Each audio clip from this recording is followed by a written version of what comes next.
Praise the Lord. இயேசுவின் நாமத்தில் உங்களுக்கு அன்பின் வாழ்த்துக்கள். நல்லா இருக்கீங்களா? இந்த நாளில் ரொம்ப அழகான ஒரு வார்த்தையோட சந்திக்க வந்திருக்கிறேன். என்ன வார்த்தைன்னு சொல்லி பார்க்கலாமா?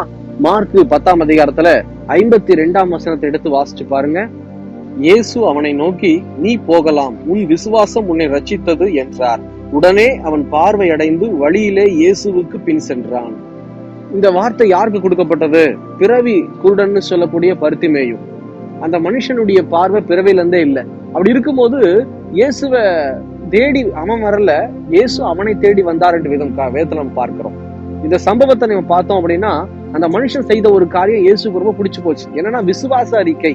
அதாவது அந்த தேசத்துல கண் பார்வையில்லாத மனுஷங்களுக்கு ஒரு ஷால் ஒண்ணு கொடுத்திருப்பாங்க மேல. இந்த ஷால் இல்லாம இந்த மனுஷன் இருக்கவே கூடாது. அப்படிப்பட்ட சூழ்நிலையில இயேசு அழைக்கிறார்னு சொல்லி அங்க இருக்கிற மனுஷர்கள் எல்லாம் சொன்னதுக்கு அப்புறம் அந்த பர்த்திமேயு இருக்கிற இடத்தை விட்டு எழுந்து எப்படி தெரியுமா வராரு? ஷாலை தூக்கி போட்டுட்டு வராரு. இன்னைக்கு நமக்குள்ள இருக்கிற விசுவாசம் எப்படிப்பட்டதா இருக்கணும் தெரியுமா? அவ்விசுவாசத்தை தூக்கி போடணும்.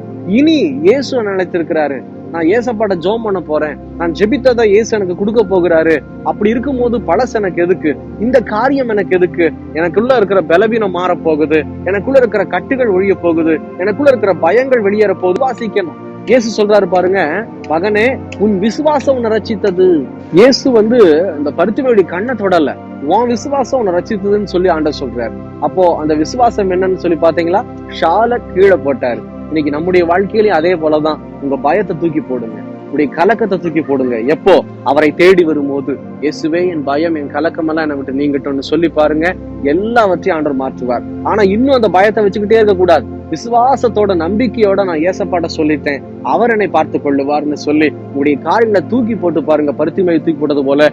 அப்பதான் கர்த்தர் உங்களை பலப்படுத்துவார், ஆசீர்வதிப்பார். பர்த்திமேயுடைய கண்கள் போக போக திரும்பி போகலான்ட்டார். திரும்பி போகும்போதே அந்த கண் பார்வை தெளிவு உண்டாகி பர்த்திமேயு ஆசீர்வதிக்கப்பட்டார் என்று வேதம் சொல்லுகிறது. எனக்கு பிரியமான ஜனமே, உங்க விசுவாசத்தை அறிக்கை செய்றீங்களா? யோசனை பண்ணி பாருங்க. உங்க விசுவாசத்தை வெளிப்படுத்துறீங்களா? யோசனை பண்ணி பாருங்க. இப்படி செய்யலினா நம்பிக்கையா செஞ்சு பாருங்க.